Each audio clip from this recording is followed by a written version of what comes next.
The SuperHandy Mini Wood Chipper 7 horsepower unit offers strong chipping performance for branches up to about 3 inches in diameter, making it well suited for regular yard cleanup and light forestry work.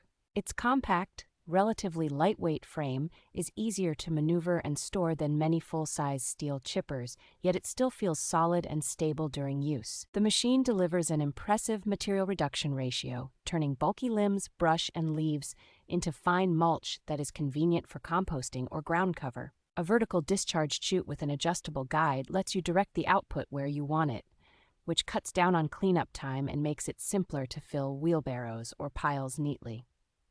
The gasoline-powered 4-stroke engine starts reliably with a recoil pull and runs smoothly when fed with properly seasoned material, giving consistent power without frequent bogging down. With proper protective gear and attention to the manual, this chipper serves as a practical tool for managing green waste, reducing fire fuel around a property, and keeping gardens and landscaping tidy.